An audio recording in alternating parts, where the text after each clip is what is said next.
I'm going to start talking neutrally from here on out, but Yeah. you know what I mean? Yeah.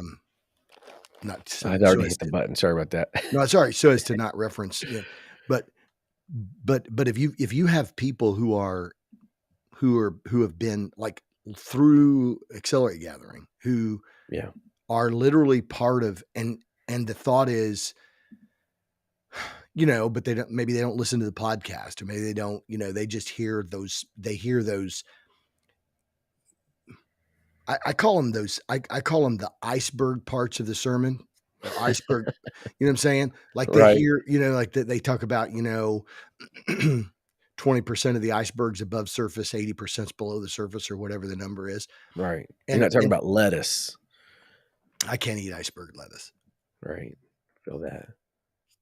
Iceberg lettuce messes me up. But anyway, no. And so what happens is I think people, so this topic that we're talking about today, I think is in a lot of ways is like an iceberg.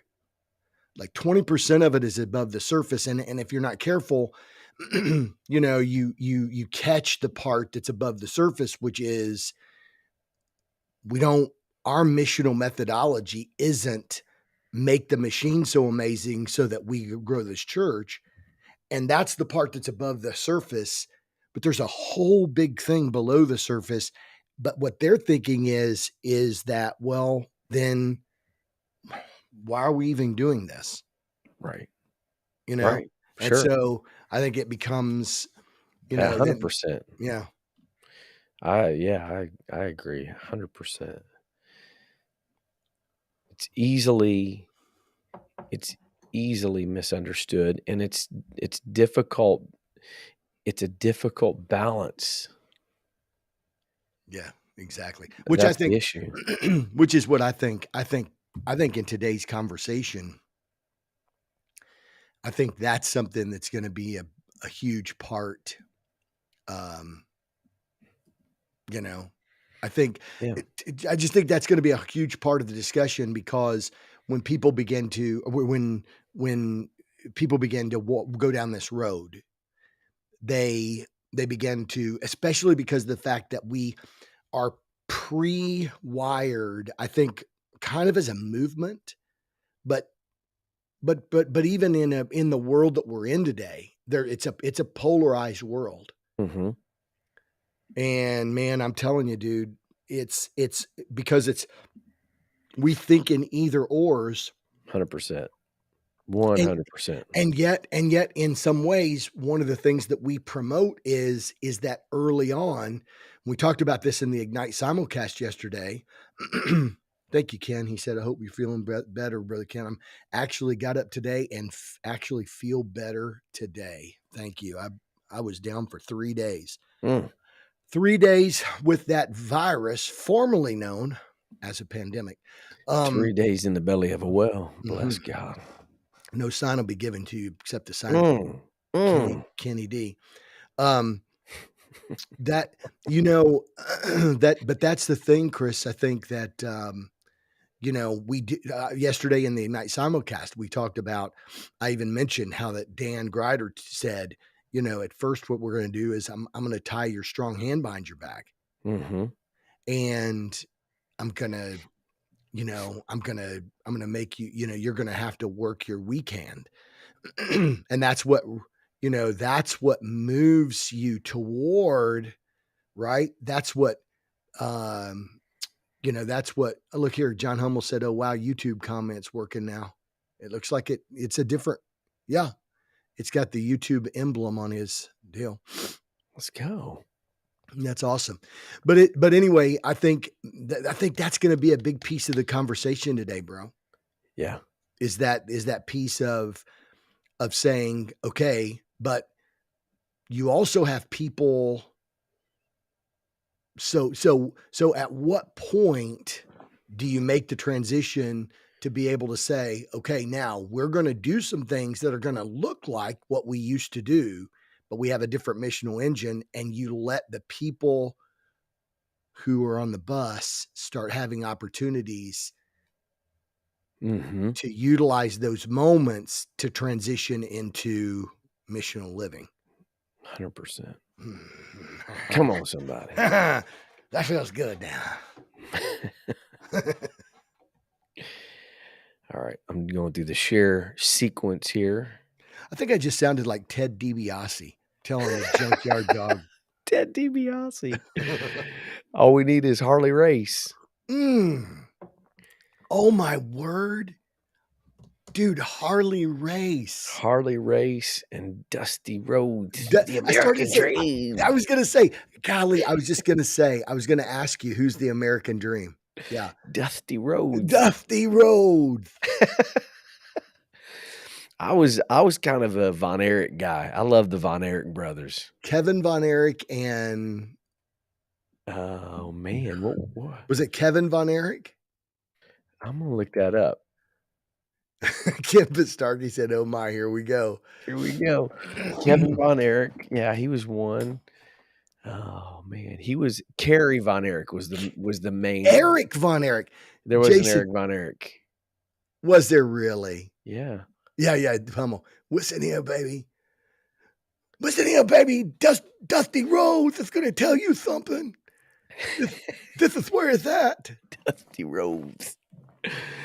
Oh man, there was nothing better than back in the day. I don't even remember what it was called anymore. I can't remember, but used to be WTBS, right, which is Atlanta station, and they would have those wrestling matches going on, and it would be the Von Erich brothers, it'd be Ric Flair, like all those guys, bro. That was big time, dude. Bro, that was big time. Hey, cool story. Kerry Von Erich. Okay, cool story, right? This is like epitome. This is epitome pre-show conversation right here. Yeah. So our dad was the recreation director for our town, and used to host. Yep. Right. Yep. Okay, bro, you ready for this? When I was a senior, I'm pretty sure I was a senior. So two stories. I'll probably get banned for these two stories. Oh, good. So I walk in. So Ric Flair was the whatever highlight for the deal. He was the star for the one of them. And so Dad was going to take me up there to meet Ric Flair, and they were going to talk about, like, I don't want to divulge secrets, but there's a little bit of, it's not totally real. I don't know if people know that or not, but it's not 100% real. Kind of what they were going to, how it was going to go, what they needed from the what staff, the security knew was correct, getting out of hand, or was part of the correct, 100%.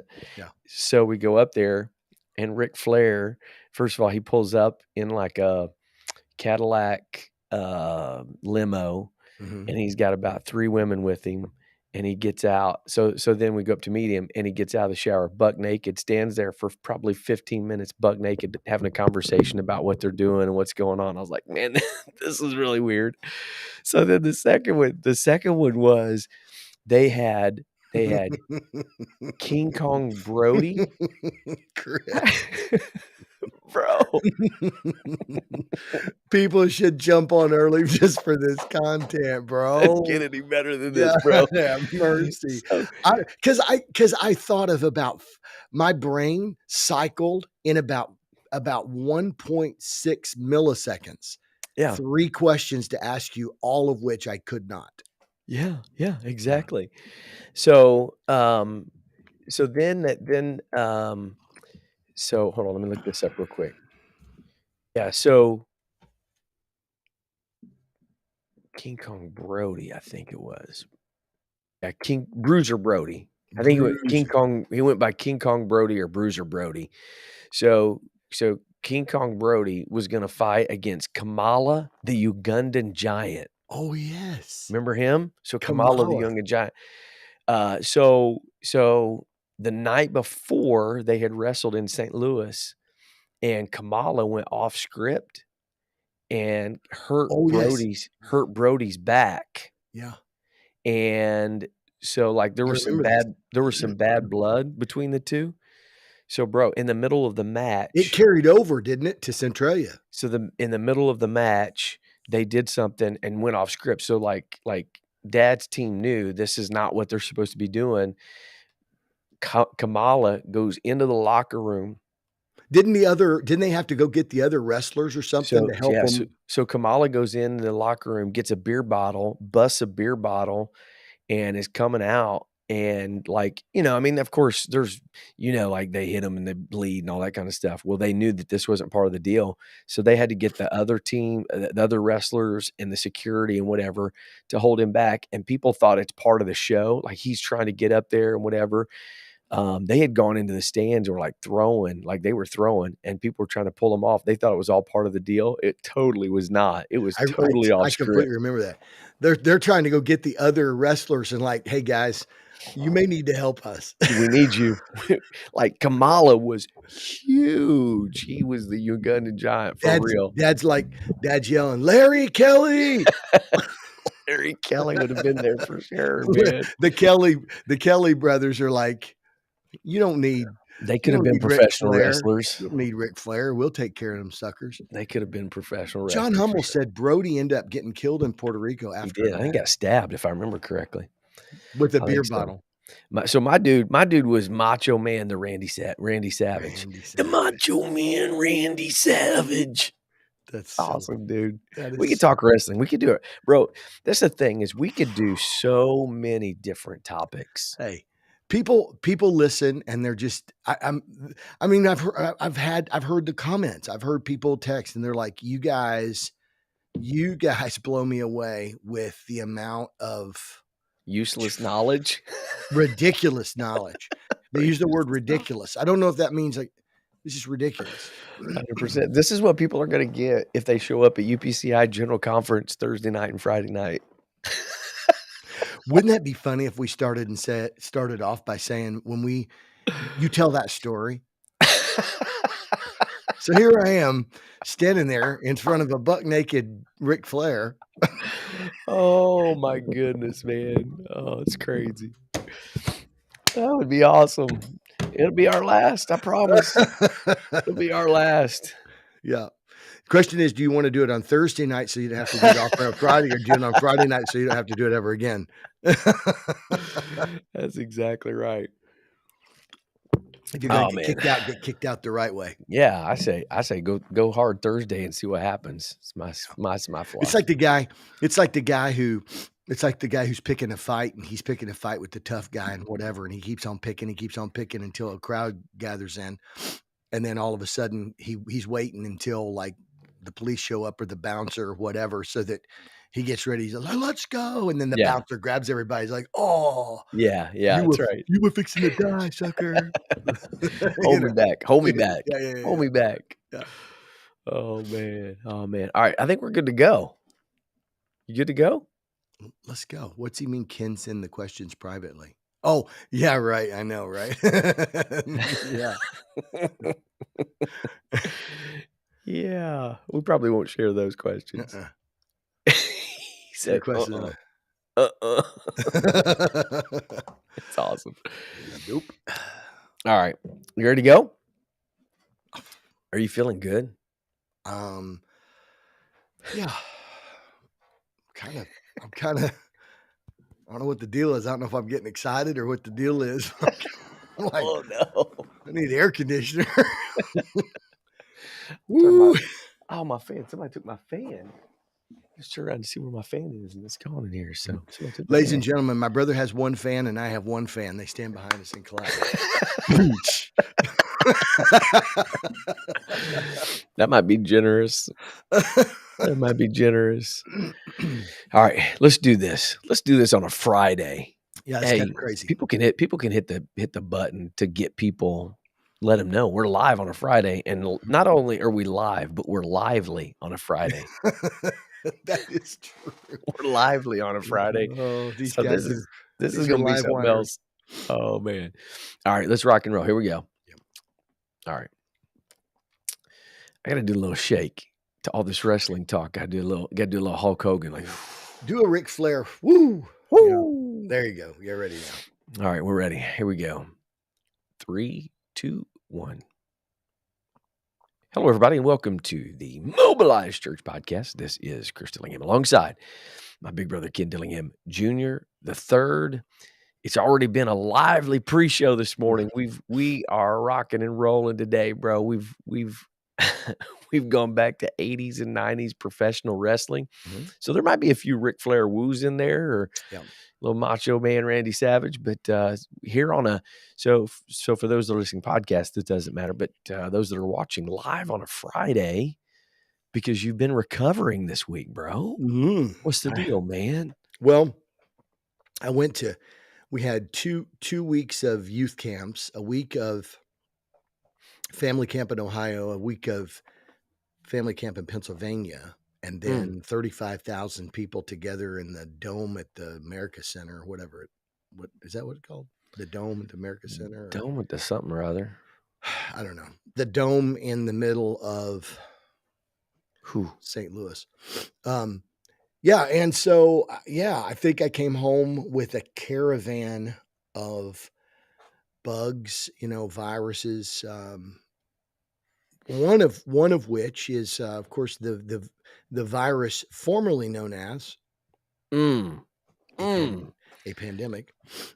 Or So AKA a cold.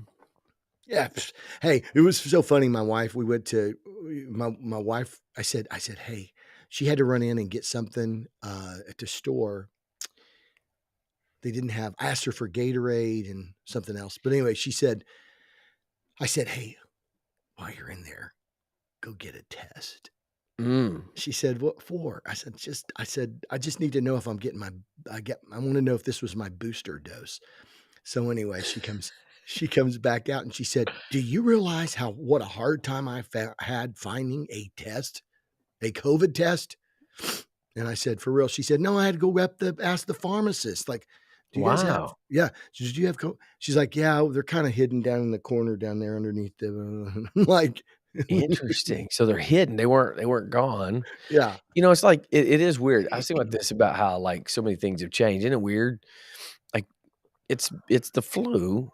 Hmm. Nobody tests for the flu, Right. right? But how that now has become a part of our culture that anytime you get like flu-like symptoms, the first thing is I need to go take a test. I know. So crazy. Which I normally wouldn't have, but the crazy thing about it was we were having VBS this week, Ah, and I didn't want to come up here. And the other thing is that's true. Kaylin's pregnant, Oh, yeah, and so I didn't want to, sure. she has a doctor's appointment. She had a doctor's appointment, and so I didn't. She was going to drop the kids off, and so I just wanted to be, under the Yeah, circumstances, just wanted to be a little precautious, I understand that. So you're talking about going to the not store. precocious. Right? So I go in the store, I thought I had the thought about we went to the store the other day and just our world that we're living in is so crazy right now. Uh-huh. Went to the store. So for some reason, we've done some research on this, but apparently gnats are really bad this year, Huh. particularly in plants, G live plants. like gnats? Gnats. Mhm. Yeah. Good old Mhm. fashioned gnat. So we read that We looking peroxide. we look gnat. So we went to go get some peroxide, bro. That was brutal. Yeah, the That was dad brutal. jokes are going today, man. He's got COVID brain. That's what he's got is It's COVID very true. brain. Bro, I've had that bad this time. See, that's what I'm saying. It's I've been affected you. I've been, like, tripling up on my Cognitex Elite. So we went to go to the store to get peroxide, bro. You can't find peroxide anywhere. What? Why is Peroxide. there a There's a shortage on peroxide, so I think there's it's probably a gnats. There's a train that there's a wrecked gnat. somewhere. There's a gnat takeover in the world, man. It's craziness. What is wait a minute, you're gonna have to connect gnats and peroxide with me for a second there. So peroxide kills gnats. Oh, Yeah, yeah. so So we found a little spray bottle, a little peroxide spray bottle, and you spray it on there, and I sprayed it on the plants, bro. It looks like dirt, and you spray, and all of a sudden, 1,000 little bugs come to the surface, and then they all die. So it's a little that's amazing. public service announcement for people. Hydrogen peroxide. Yeah. So is that what happens when you when you put it in your mouth and swish around, It it kills starts bubbling. It's like if you have bugs in your mouth, that's what happens. Yeah, so this kills gnats and gingivitis. canker sores, canker worms and canker sores. It kills them both. Locust caterpillars and cankerworms. That's right. That's right. Well, man, we're excited to be here on a Friday, and we get a good crew showing up on Facebook. You can help us out. Hit the share button because it's gonna be a good. Ken, this is gonna be a good discussion, It really is. right? Because we've had a couple extra days with you, kind of getting recouped to kind Yeah. of think about some things and whatever. So before we get rolling here, and really get into the topic for today. We would love for people to hit the share button right now and just get the word out on Facebook. We want people to join us, and we are monitoring. So apparently, YouTube comments are showing up on Restream, which is a good thing, right? Uh-huh. So you can hit the share button, let people know that we are live. You can retweet. Is it still a retweet since it's X? Is it a re-X? You know And what that do you do? What is the action? What is the action form? What's the verb form of X? Like I'm gonna go X. You wouldn't say that. I'm gonna go X, or I'm gonna X that out. That no, doesn't quite make any sense, Xing, does it? Xing. I X'd. I'm gonna tweet.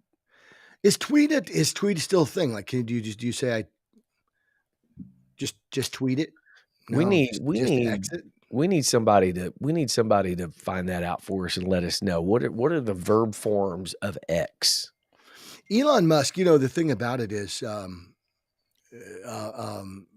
Elon Musk, man. My question about Elon Musk is why would you change the name? We talk about that on a whole different podcast, but man, you change the name of something that has a lot of like people, like embedded social, like a tweet or whatever. Yeah, I don't know. it's weird. It's weird. Yeah. So the whole point of that was you can tweet it out or exit out or re-exit or whatever you do to get people. Re-exit. I don't I know. like I don't that. know what. Like it all just happened so fast. Like Elon just woke up one day. It's like, hey, we're changing it. So We're done. so yeah. So anyway, so do that. Get that word out. But we're ready to get going today, Ken. And I'm gonna set this up.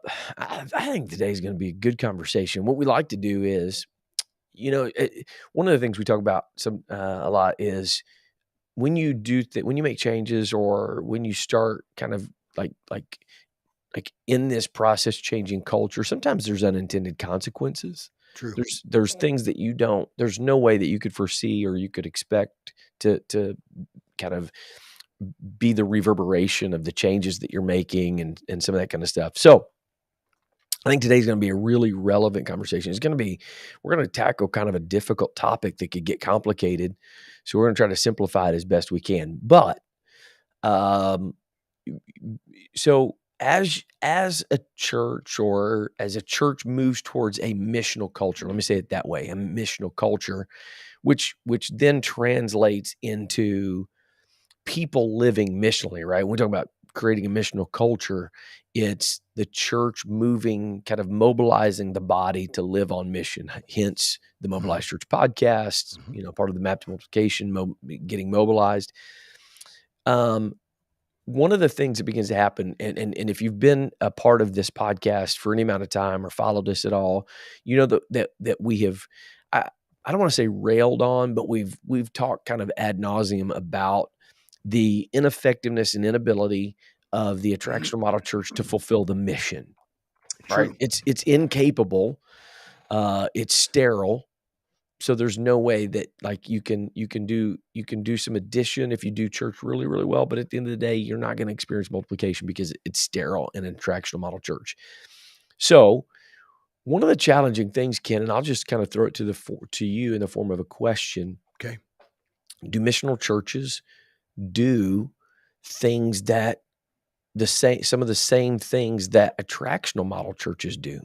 And if so, what's the difference? Man, that's a really good question because a lot of times we talk about this stuff, right? The the old adage, the devil is in the details. I think Right. something that is appropriate to ask is, what does it look like functionally? What does it look like different?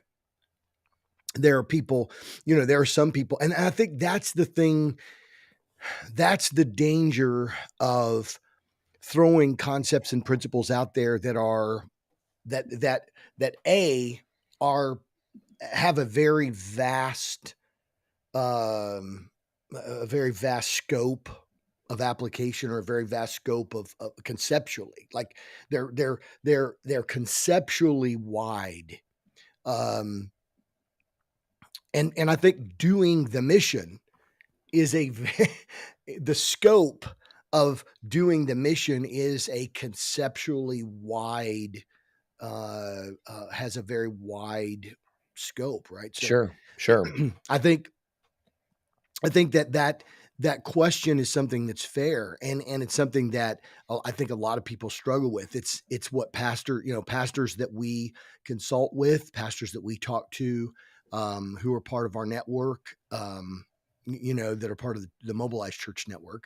I think are in these scenarios or situations where they say, okay, so all right, I agree. So we take a look at it, and like most of the time, what happens is the way that churches get here, the way that leaders and pastors get here, is that they go down the road of saying, "Man, we've done everything. Yeah. Right. We've Man, we improved our music. We got training for our music people. They do tracks now behind the music that makes it sound full, and it sounds, I mean, 10 or 15 years ago, churches would do the songs that they would sing at, that you'd hear on the radio or whatever, worship songs or whatever, and then they would sing them at church with not all the orchestration and different instruments and stuff like that, and Right. it wouldn't sound the same as Right. it sounded, and or whatever. But we talked to pastors that are like, man, we've added, like, we do tracks now. We've gotten training for our musicians. We've added the instruments. We've got somebody that just plays. We've got somebody that's learning keyboard who plays the synth now. And we got, Yeah. blah blah blah. And we've done this and we've done that, and we've done this event and that event and all of these other things, and we see little surges, and then we see declines, and we see spikes, and we see, we've implemented this and we've implemented that. And and what's funny is what we find is that some of the things that churches implement are doing church better. Yeah. Like, they're working on doing church better. But then some of the things that they implement are being the church better, Sure. right? Absolutely.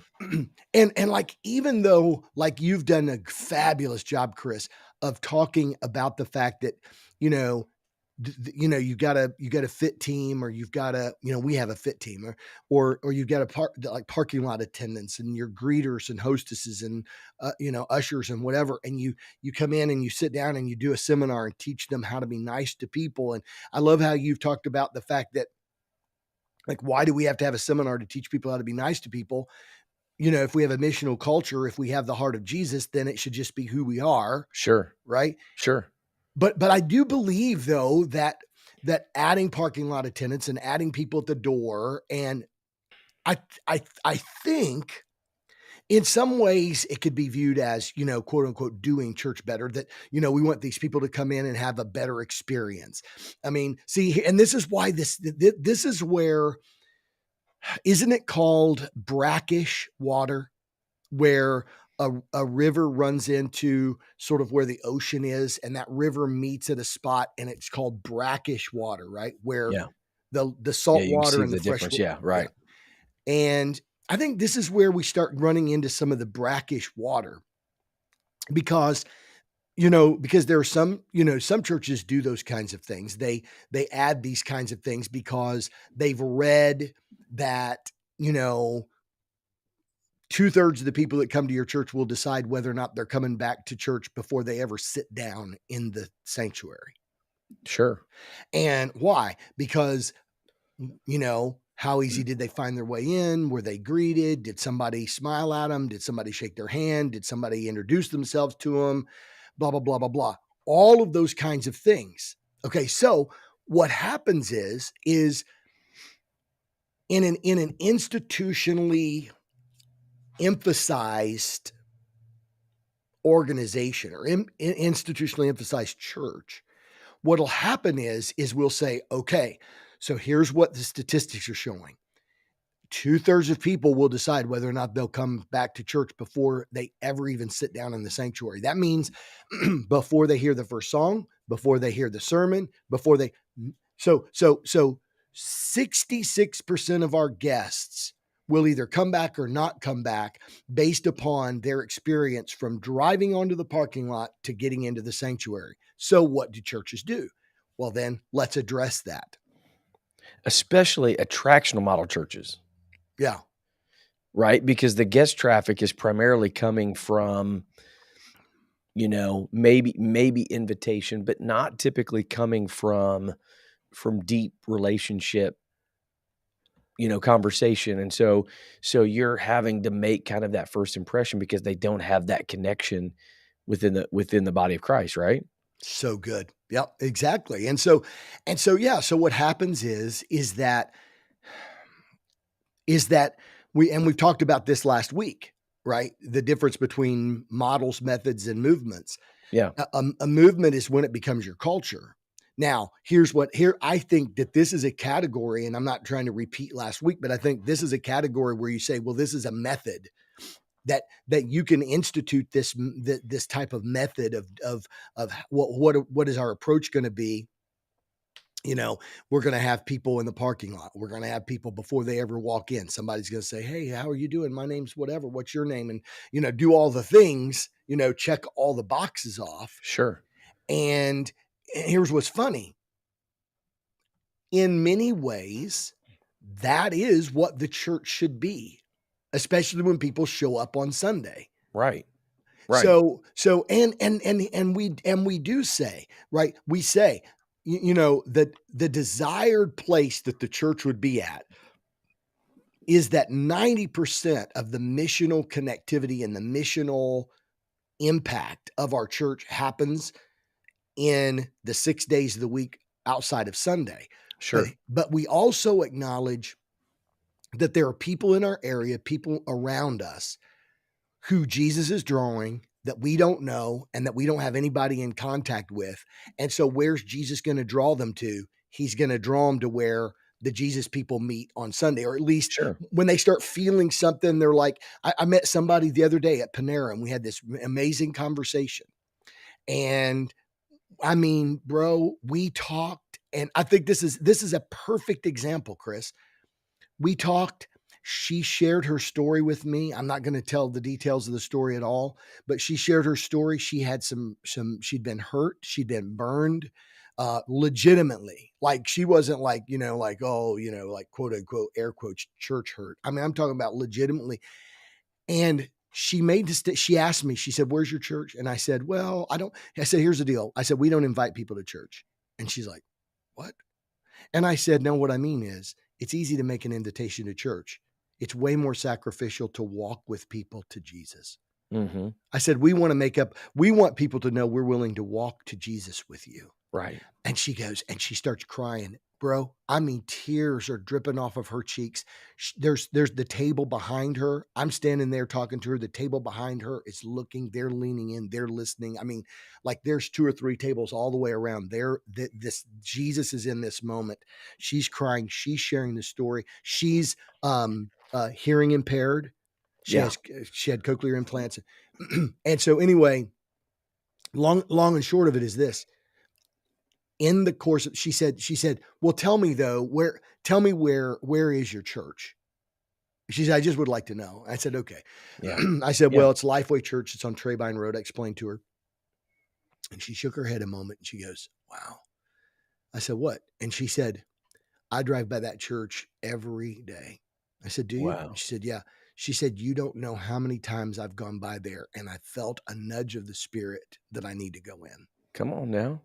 Now, here's the deal. So what we say is, look, and I think this sets it up so well, Chris, that there are people out there that Jesus is dealing with, that Jesus is talking to, that Sure. we don't even know. Sure. Now, how many times has she driven by and the Spirit said, you need to go in there. You need to go in there. Right. So we could do advertising, we could do billboards, we could do whatever that causes people to have awareness. They drive by the church, they see the sign. Oh, that's that church. I heard their ad. Oh, I saw their thing. Oh, they're the ones with the billboard out on 675, whatever.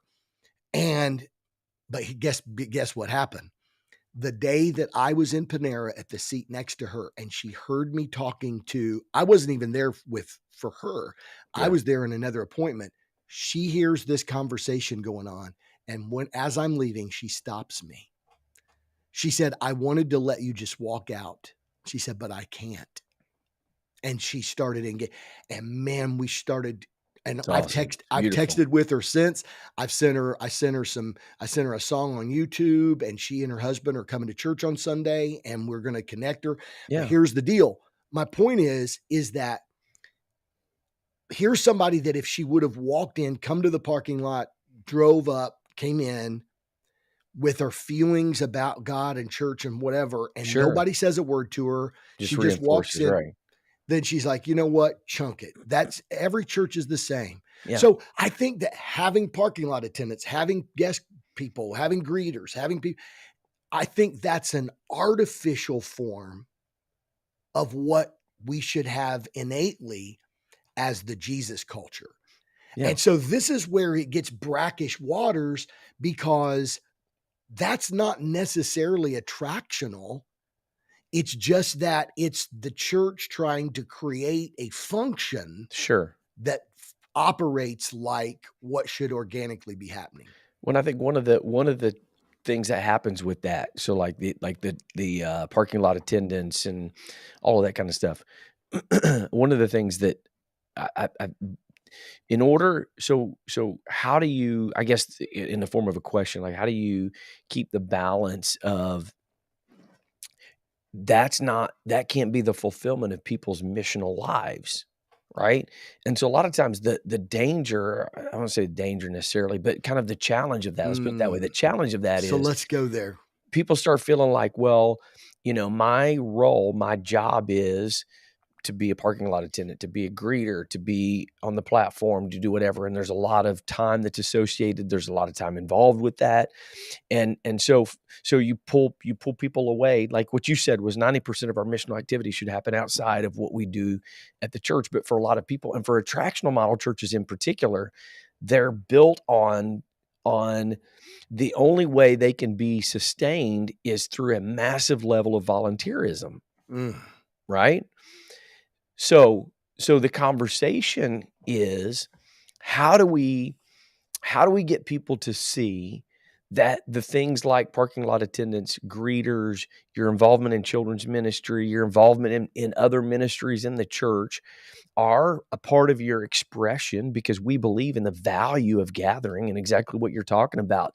People coming together, we're edified, forsake not the assembling of yourselves together. We're edified when we worship together. People experience the touch of God.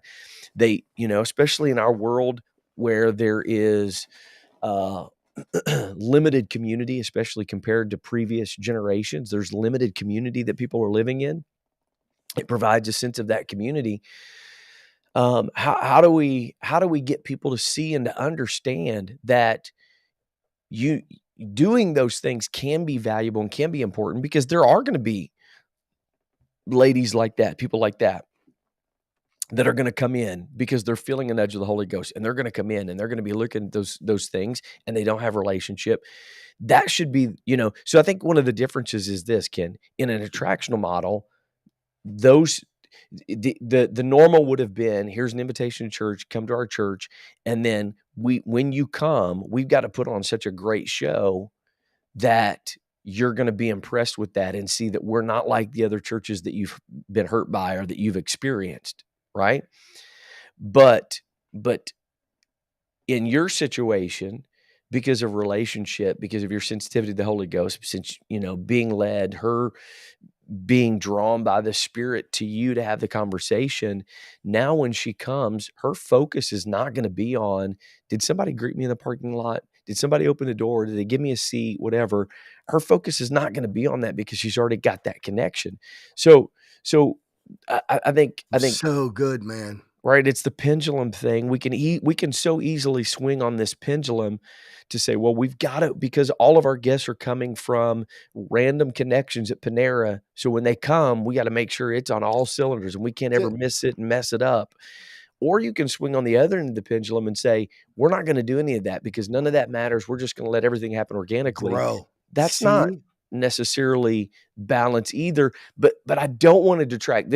I'll just share my personal tension. No, no, you need to, because I think this is the thing, man. I think this is the thing that this is the thing that causes people to understand that we're not out here. Like, I want to do a question and answers deal one time, and I thought, and then my thought was, no, because I don't want to do Q&A, because answer means I'm giving you the answer. Let's just do Q&R, Yeah. questions and responses.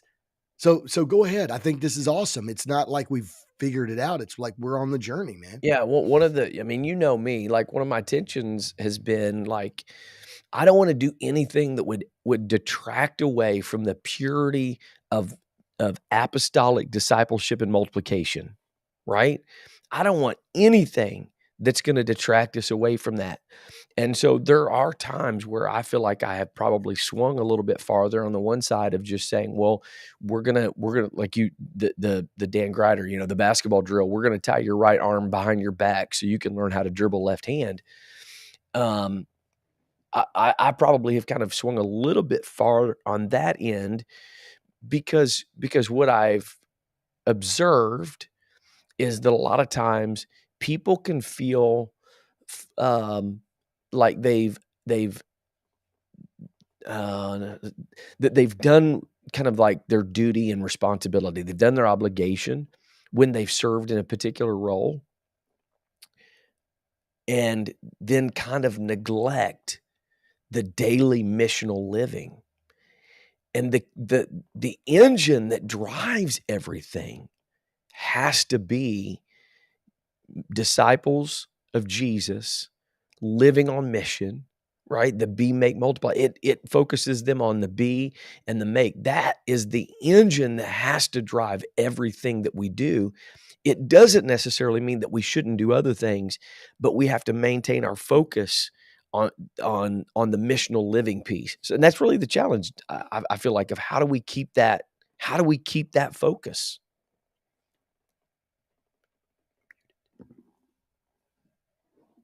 That's so amazing, dude. I mean, golly, that's just so good because as you shared that, I think that's the tension that leaders of a movement experience. Yeah, yeah, For me, I think what happens is um leaders of movements understand probably more than anyone the difficulty of moving people out of their habitual norms. mm-hmm. Um, Tendencies, right? Absolutely. Example um, using another example is um, when I went and took golf lessons, Right. and and so the guy kept telling me, "You need to do this. You need to do this. You need to do this." And I got frustrated, and I said, "Okay, am I not doing that?" Like, Yeah. and he's like, "No." And I'm like, "Are you kidding me?" I said, "Dude, it totally feels like like and that's what's so hard about like changing a golf swing. When, when you turn, it's like, well, you need to turn your shoulders. And you're like, "Well, I am." Right. Right. And so Right. the guy looks at me and he says, "Ken, listen, listen, listen. Feel is not real. Ooh. You feel like you're turning your shoulders. You feel like he said Ooh. what you're actually doing is, he said, you're actually turning to about a 45-degree angle. And then he says, you have a tremendous flexibility in your shoulders. And he said, so what you're doing is, he said, you're turning to where you're comfortable. And then you're just lifting your arms and folding your wrist down. Okay. Mm. And then what happens is, he says, here, let's turn on the video. The video does not lie. And bro, It doesn't lie. he turns on the video and he goes, okay, so let's look at your positions. And dude, if he wasn't right. Wow. And so what happens is that so many times when you're leading a movement, when leaders are leading a movement, what they know is that even the smallest incremental shifts feel like you are turning the Titanic. Right. But the truth of the matter is, they're actually just small, because you have habitually become so accustomed to that feel Sure. that when somebody gets you just 10% off of that feel, you think, oh, that's 100% change. It's like, no, that's only 10% change. And so I Man, think it's so good. as leaders, I think what you're talking about is that we recognize that so much is almost subconsciously built into us, that the way that we do the mission is the way that we interact and engage with the programs and the processes and the new models that we're going to do. So we're going to address. So that's why I said, like when you have your parking lot attendants and when you've got your guest greeters and you've got your people and you've got those things and all, that is good. But that's a 10% shift towards the culture that we actually want to be sort of the natural innate. Our goal is eventually that that's just happening because that's who the church is. Our goal is that those people, and I think we need to just emphasize again, we're just simply talking about the people who show up on Sunday that don't have any relationship. Our desire is that the 90 percentile, because right now most churches, the 90% of lost people that are engaged, that the church engages with, are people that come through the doors on Sunday. Most attractional model churches. Sure. What we want to do is we want to shift it to where the 90% are, when they walk through the doors, are already engaged with somebody. Right now, I just read a statistic the other day. I don't know if it was Tom Rainer or whatever, but basically I think it was close to 90% of people who walk through the door on Sundays in most churches are coming without any legitimate relationship. Man, as that's they come through crazy. the door. It's bananas. And That's so, that's wild to think about. Like, I mean, the fact that people do that is crazy. You know what yeah, I'm right. saying? Like, I don't wanna go places where I don't really feel I will go to City Barbecue a couple times a week because I feel relational and connected. Like, that people will actually do that with no connection is pretty wild. And I think some of the, I'll have to go back and see if I can find the deal, because I think there were some nuances. Like some of it was they may have known somebody there, but they don't really have a relationship. In other words, like somebody might have said, "Hey, we got something going on. You ought to come." Yeah, right, And so right. there was an invite maybe or whatever. But what they were saying was it wasn't, they hadn't sat down with someone for a meal. Mhm. There wasn't any real relationship investment before they came for the Yeah. first time. And also, by the way, that also may signify that people are cultural Christians because they kind of know, kind of quote unquote, know what to expect when they walk through the door. So that kind of alleviates. So they're Yeah. like, they're Switching. looking for a church, Yeah. Yeah, exactly. which is other words is church shopping. And so, Yeah, so yeah. but the point is to the deeper point here that you're making is that I think it's so important that as what we're talking about here, when you have a truly missional culture, and the difficult thing with leaders is, again, going back to that point, when you're moving people into that true transformation Yeah. of the operating system, sometimes what happens is as you are emphasizing, and maybe this may highlight some of what we want to go to here in just a moment, but as you are emphasizing the change, you do tie people's hands behind their back. You do say, we're not going to do all the big events. We're not going to do all these special things. We're not going to do. Why? Because you're trying to shift, because it's so habitually ingrained in the way that people think that this is the way that they cooperate with the mission, that we're trying to get that out of their brain. So we're going to remove those types of institutional Yeah. things Yeah. so that they can move over here. And sometimes that creates confusion. Absolutely. Absolutely. And I think so our topic today is everything is neutral. Yeah. And so what we mean by that, and kind of jumping off of what your point is right there, is what we're talking about when we say everything is neutral. What we're saying is a lot of times what happens is that when church leaders kind of start to feel this nudge, pastors start to feel this nudge to move this way or whatever, it's very easy to go after the wrong things. Boy, that's so good. Right? It's So good, easy, Chris. and on both sides, like, so you feel the nudge, and then, like, man, we're not fulfilling the mission that Jesus has called us to. We're not the potential that we possess. We're not, bro. How many pastors have we talked to? Man, bro, like, we're right there. We're getting ready. It's getting ready to blow. We're right there. We're so close. Baba. And so what can happen is pastors can go swing one way or the other. You can go to one end and think, man, if we just get this ministry just a little bit better, or we just do church just a little bit better, do these kinds of things, it's going to blow. I mean, it's going to absolutely blow up. Or you can go the other side and be like, no, we're going all missional. Here's the deal. The point of everything is neutral is this: you're going after the wrong things. The issue is not what you're doing or what you're not doing, or even really, truthfully, Ken, not even really how well you're doing those things.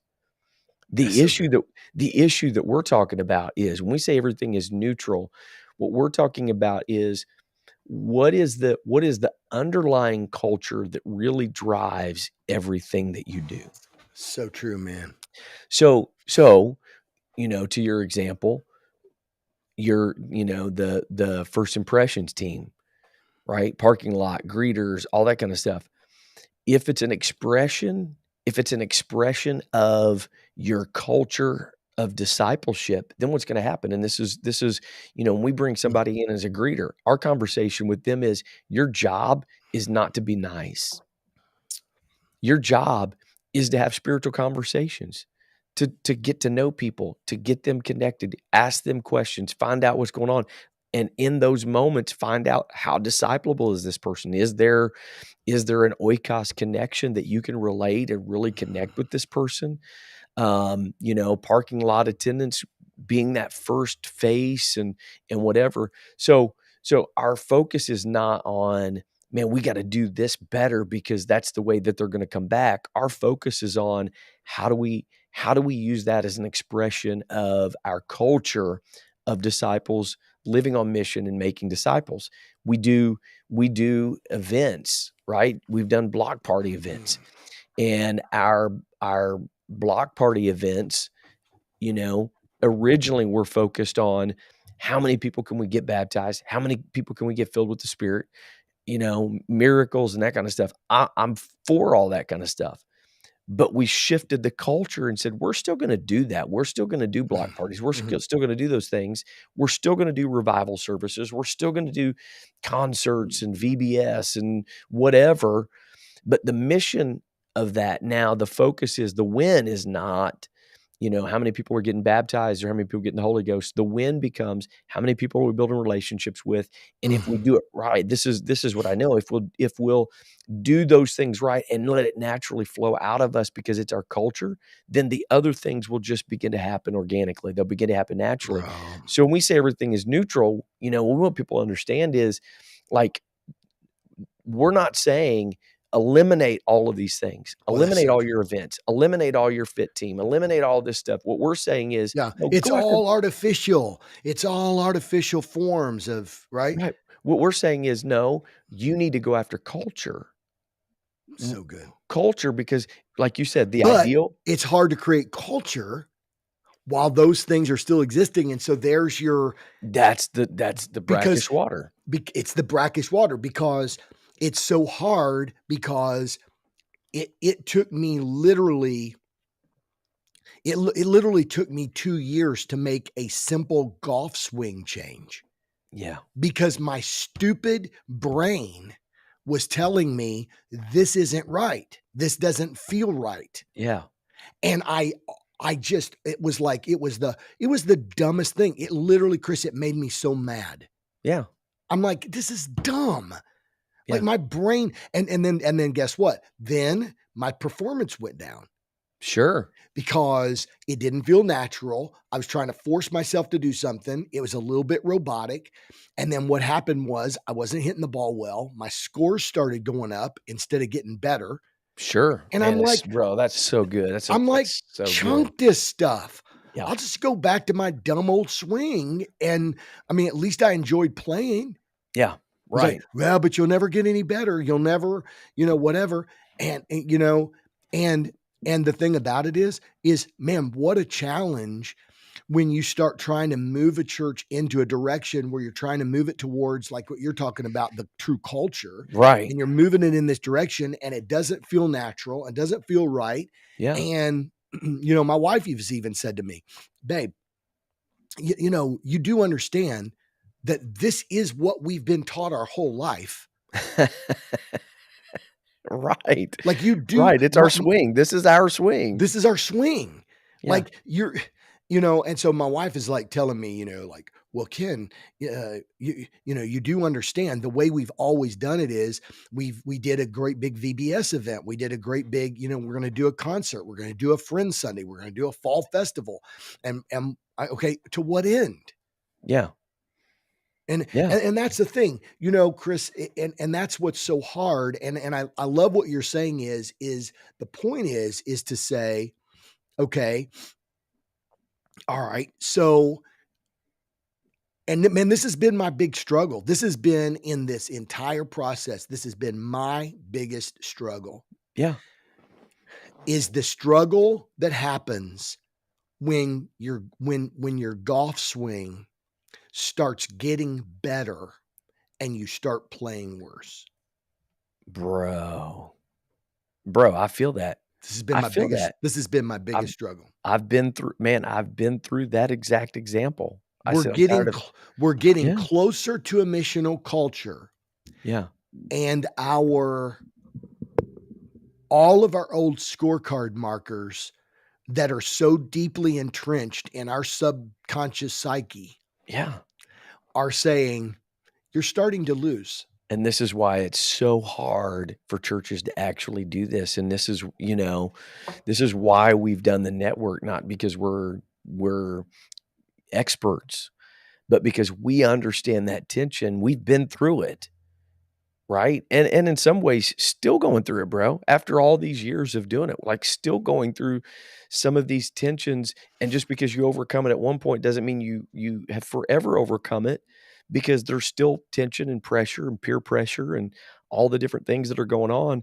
But the network to help guys understand, you can go implement a program tomorrow, and you can see immediate impact and immediate result. See, It's that's the it's the oh, it's bro, there are so many examples and analogies that we can give. bro.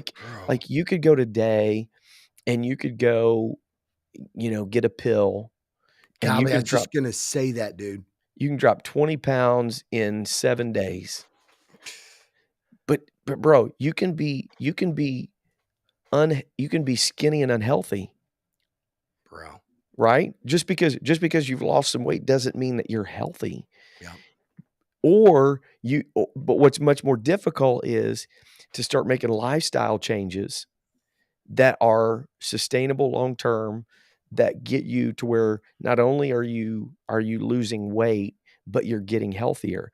And our culture is enamored. People don't want to do those hard things. And it's the same thing in the church. Nobody wants to go through that process where Hmm.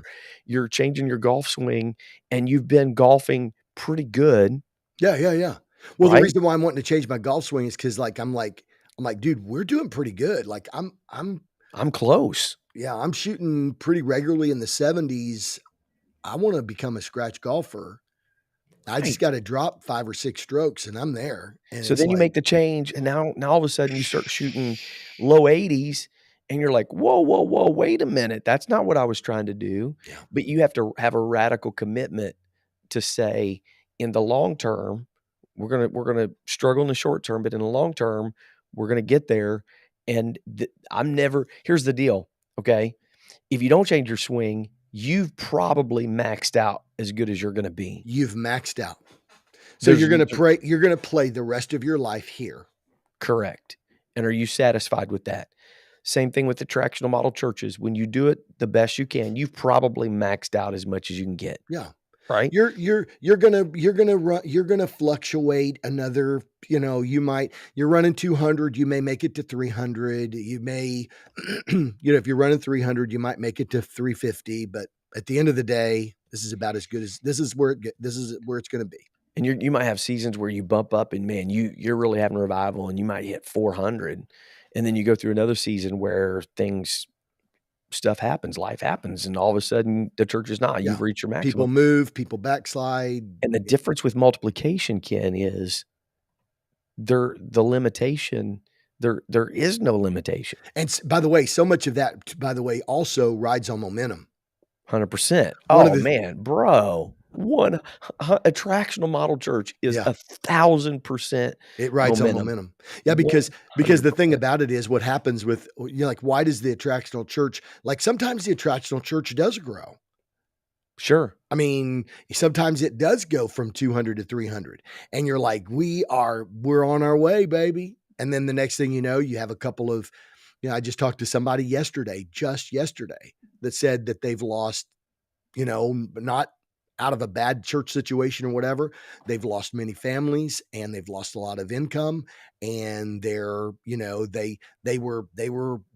trending up and to the right of the graph. And what happens? And when everything rides on that momentum, then it feels like, okay, well, now we're going back down into another lull and whatever.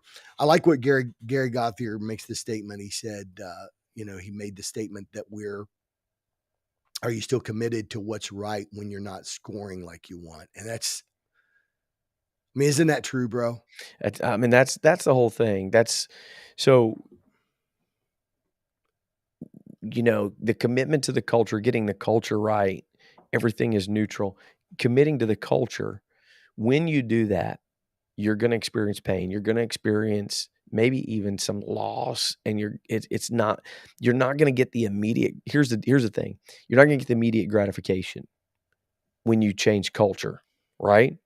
But when you get the culture, now all of a sudden you can start doing those things and they don't become, if you read about any of the mega churches and some of we've talked about the controversies and some of the other things, almost every mega church that has run into trouble has been built on the machine of volunteerism. Mhm. And just if you've pastored, especially in the day we're living in, if you pastored for more than 5 minutes, you know that people get burnout so fast in attractional model stuff, Very right? true. But if you approach things from the standpoint of like, look, everything is neutral, so we're gonna do these other things. This is not the end all be all. So we're not asking you to commit, 40 hours a week to volunteerism at the church. What we're asking you to do is when you come to church, what happens here at the gathering, you can be a vital part of people leaving feeling edified and built up That's just a very small portion. We want you then to go live on mission. Mm. That's where vitality comes from. And what we've found, bro, is this, is that minimizes burnout because vitality doesn't come from volunteerism Yeah. and just fulfilling a job. Vitality comes from connection with Jesus, seeing God move. Bro, how stoked were you when you left Panera? Oh, bro. Well, actually, I'll tell you how stoked I was. Okay, watch. I'm gonna proving that we do this in real time. Let me pull up. I sent a message out to I sent a message out to one of our Accelerate gatherings, and I sent out a message and I said, um, I met this person at Panera, blah blah blah. I went through the whole deal, and then I mentioned a couple of things that she said. Thank you for listening. Watch this. Here's my comment. There's no greater ministry in the kingdom than to do the mission and bringing the hope of the gospel to people. Man, it's the It's like essence of what it's what that's it. Jesus said at the for when the disciples came back with lunch, when he was, got done ministering to the woman at the well. I have meat that you know not of. This is where my vitality comes from. I don't I need the felt more physical things. pumped. I felt more pumped than the sermon I preached Sunday. Right. Right. And that's how many people are missing that. And again, to like what you said, Stephanie said, and using that as an example, this is what we've always been told what we're supposed to do. And now you're trying to switch that and people feel inadequate. Like they feel like I can't get to that position on the Okay. swing. I All right. So can't so do it. all right. So let me ask you this question. And this is all right. So I'm gonna man, I know we got golly, we're up against the Up against the time. clock. Yep. And it's taken a while to sort of build, I don't know, to build into some of this. But so Gary Gothier asked the question, in your expert opinion, and let's just say wipe the word expert out, but in your opinion, what is the most significant thing you must do to change culture? All right, now, all right. So let me set this up and let's kind of maybe wrap with this, okay? Sure. If this will work. Sure. Okay. All right. So let's say we've ably handled this idea that what we've done in the past is that the we've given the mission over to the institutional programs and services and whatever. In other words, we're going to do the mission Yeah. by doing these things. Yeah. We're going to do these things. We're going to have these events. We're going to do Sunday services. We're going to do departments. We're going to have children's ministry that's off the chart. We're going to do youth ministry, da da da da da. We're going to do all of these things. And all of these things combined is how we're going to reach our community. Yeah. There's going to be a push and a drive for, so here's how you get involved. Get involved with those ministries. Yeah. Find a place to plug in. Yeah. Get involved in our children's ministry. Get involved with the youth ministry. Get involved with our fit team. Get involved with our music team. Get involved somewhere so that all of this Yeah. is going to create an environment where when people walk through the doors, they say, I'm coming back to that place. That is the mindset. That is the missional mindset of the North American church today. And has been for a long time. Yeah. What we're proposing is that even though in some ways, when that's done amazingly well, it has efficiently grown some churches. Sure. It's become the model. Sure.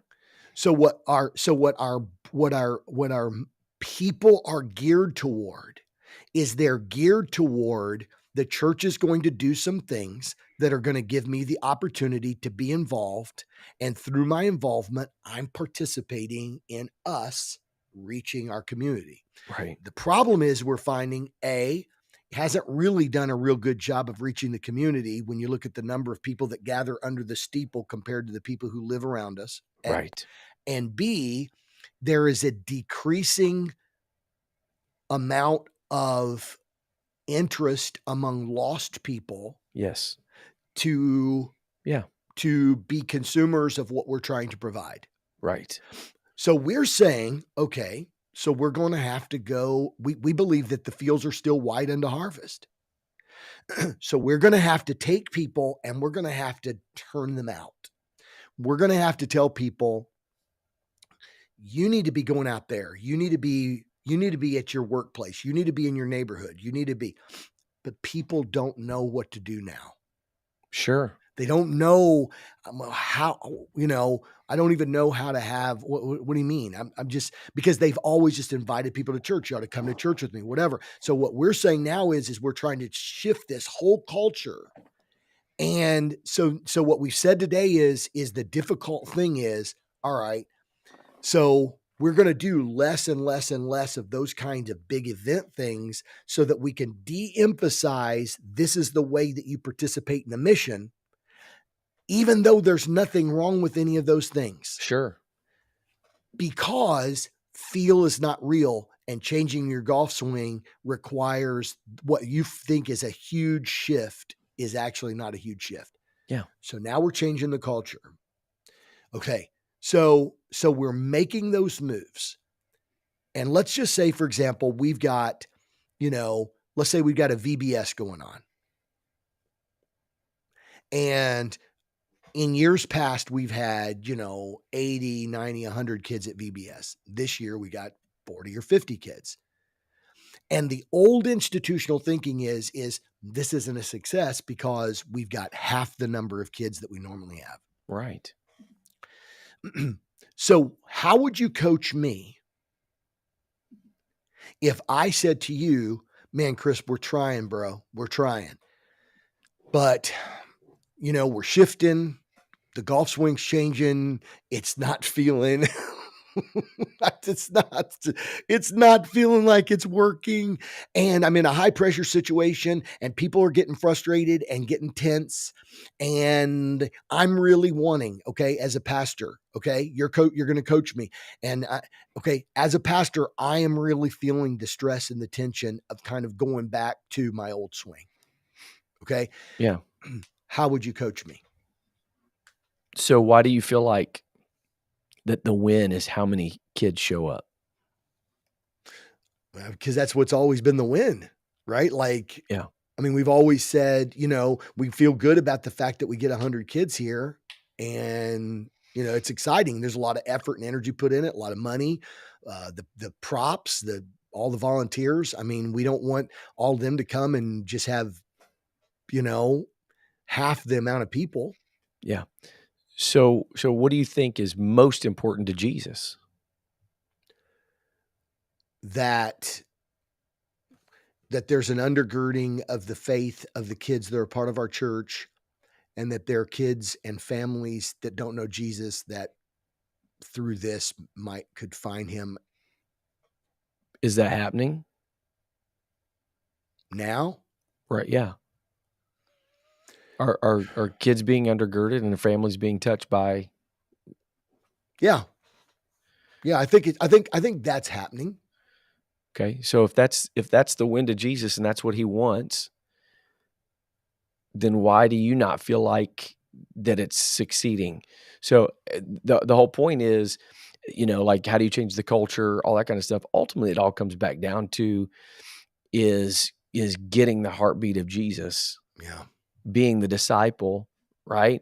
And it's not, and I wanted to be careful because it's not smaller's better. Mm-hmm. That's not what I'm trying to say. I understand the frustration of like, man, we wanted as many kids as we possibly can. But at the end of the day, sometimes that, Jesus did pull in a smaller group so he could be more efficient, more effective. Sometimes less is more. So what you're And if, telling me, so let me ask you this. Okay. So what you're telling me is I'm going to stay in that role. Is that all yeah, right? sure. Okay. So what you're saying is if we've got 50 kids and 5 years ago we had 100 kids, but this year, because we have a better missional culture, 3 of the 5 brand new families that we've never seen before have gone out to eat or connected with somebody that's on our VBS team, and Absolutely. none of them did when we had 100 kids. That actually, this is a bigger win than back when it was 100. Absolutely. How could you make it missionally effective? So say it's still going on, right? That would be it right there. What can you do? So you're going to make sure that the kids have that foundational, that faith foundation that's built on truth. You've done it well. You've done it with excellence.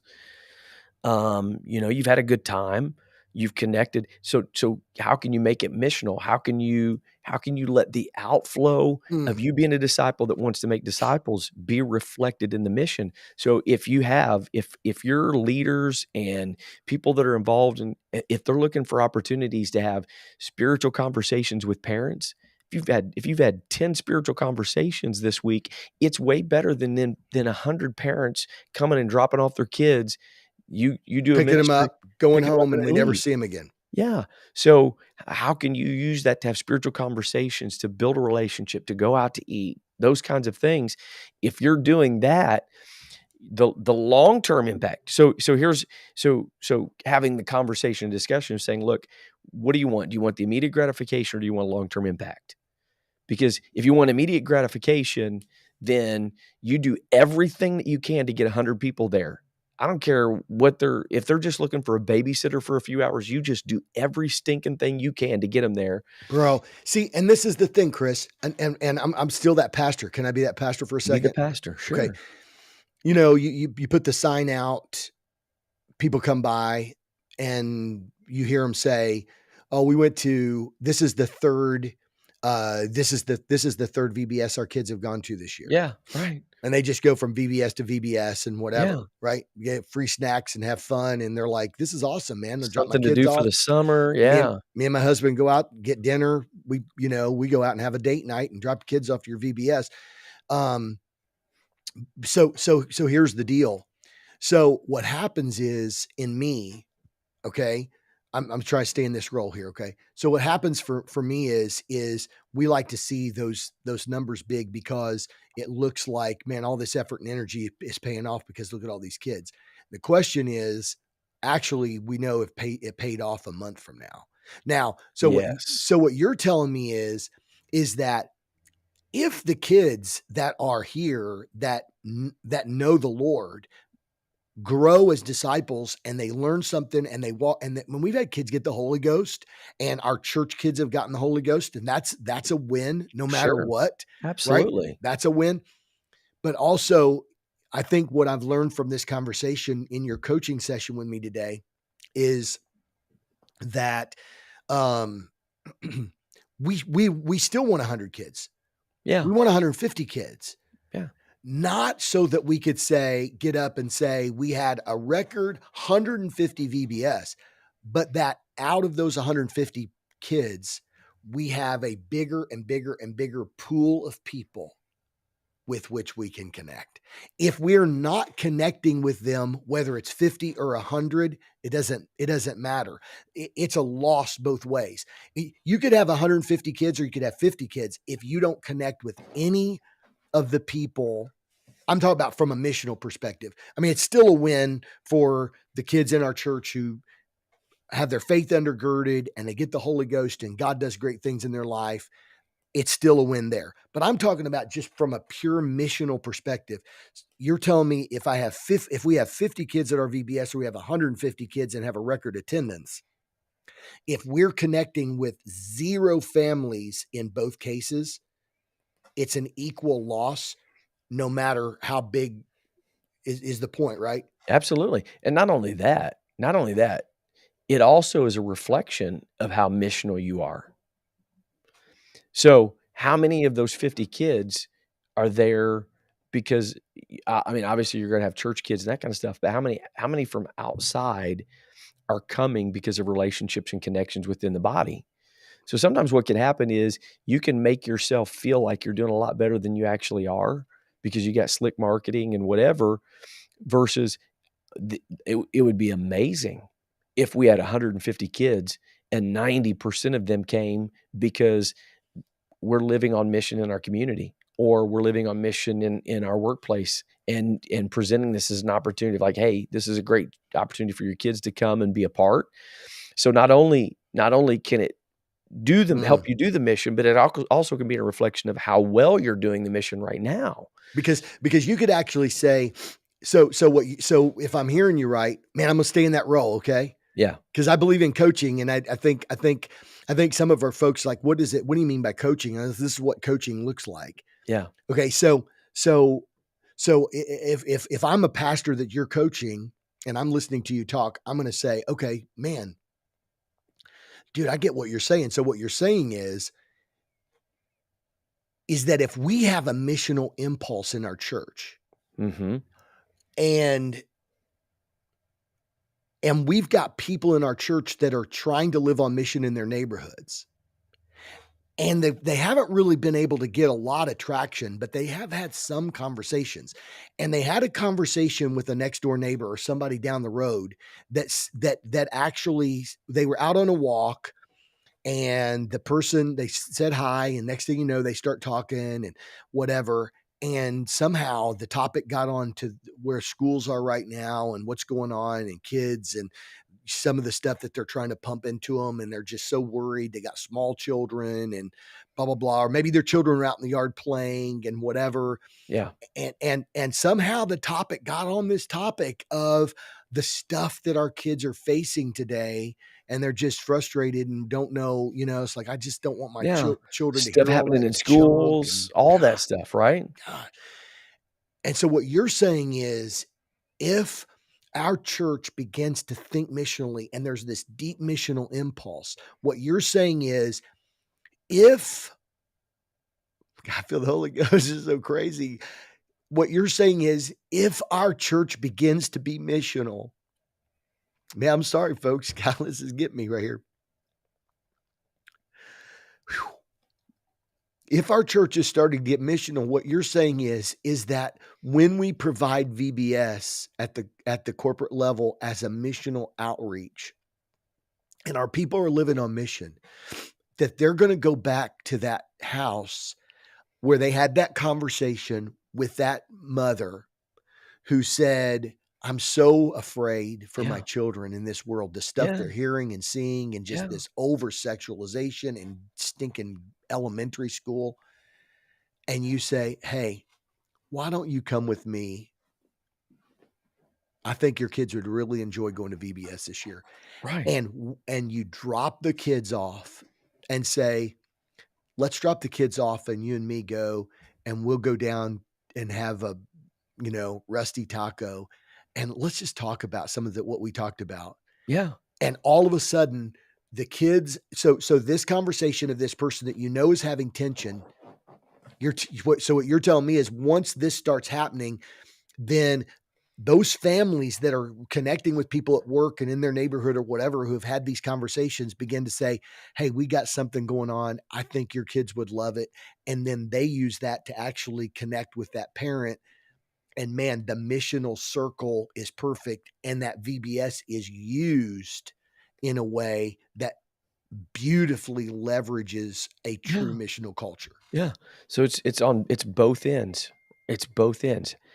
Are we, kind of leading up to it, like learn from it. Okay. So say you're frustrated because we don't have as many kids this time. How can we learn from that? Well, next VBS, what we're going to do leading up to that is we're going to get our disciple makers and be like, look, are you living on mission? Who around you has children that could be, might be impacted by this? And so lead up to it. And then also understand that as those, what we don't want to do is act like it's a justification for smallness. See, that's the We're thing. happy. We're happy with just 50. No, we're happy with the mission. That's what Right. because Jesus That's why I is said happy we want with the mission. 150 kids. We want 200. We want the pool of potential to increase. Right. But So if we're what living we on do understand, what you're saying is, Chris, is the pool of potential can increase at VBS, and that's a good thing. but we also don't want to say, well, if the pool of potential, then that's our pool. No, the pool of potential is the missional culture ultimately. Correct. The Yeah. missional culture should be feeding it, and then if you have the missional culture, A, it's feeding it, and B, when it's there, it's gonna be the main emphasis and focus So good. of the whole VBS, which is then going to on the back end, you're gonna see the results. You're gonna see the effectiveness. You're gonna see relationships being built. You're gonna see families being like, "Dude, I've never, connected with a church like this, or I've never seen people like this." I think that's the difference versus just saying, "Man, let's pump up, let's do marketing, let's do Facebook advertisement, let's do billboards and signs, and let's get as many people here as we can." And then we come in on Sunday and be like, "We had 150 kids. Whoa, we're all Yeah. excited." And that becomes the win. Obviously, I'm not saying that attraction model churches don't want people to have good experiences and good encounters and all that kind of Right. stuff. But missional churches are more focused on saying, out of those 150, who's God dealing with? Who's disciplable? Who's open? Who can we build a relationship? Who can we start planting seeds today that may not result in this 1 week that we Mhm. have going on, but God's gonna keep working on Jesus. them and keep moving on them. That's the difference. I mean, Bro, and I think that's a huge cultural difference in the church. does the mission happen? Does the mission happen in attractional churches? Sure. Are lives changed? Yeah, Sure. for sure. Do hungry people go and find? Sure. B- Do do some attractional churches find what needs to be in the culture of a true missional culture and implement it strategically? Yeah. Yeah, Yeah, it does. But what we've talked about today is that, but it's not the optimal missional methodology. sure. If it were, this is the missional methodology Jesus would have instituted. He Yeah, did not institute it. He instituted an organic grassroots, but that doesn't mean that there's anything wrong with doing VBSs. There doesn't mean there's anything sure. wrong with doing fall harvest parties. It doesn't mean that there's anything wrong with making your Sunday gathering absolutely amazing. Just don't confuse that with doing the mission. Just don't confuse that with doing the mission. Don't think if we could just get people here, Yeah. That's the bottom or line. or that if we've gotten them here, that W we're we've we're won. doing it. Yeah, we won. We won. We did it. We got them. We got as many people here. I think that's the key, man. So good today, bro. It Whew. was so good. I even felt Jesus for a second. Look at that. That's amazing. And I think a needed conversation. We had, a lot of great comments. We didn't really get to a lot of comments today, but had a I lot of know. great comments coming through. And definitely feel like this is a critical conversation. It's the tension point, man. It's the tension point that we wrestle through and why it's difficult and challenging to move to this. I think it's a much needed conversation. And really, truthfully, we just scratched the surface. That's why we went long today, because there's so many avenues and ways we could go about the discussion. But overall, man, hopefully people feel like today was something that kind of helped for them to kind of get their brains wrapped around some of this stuff. Very true. Awesome. Well, we appreciate everybody on a Friday, Ken, on a Friday. Yeah.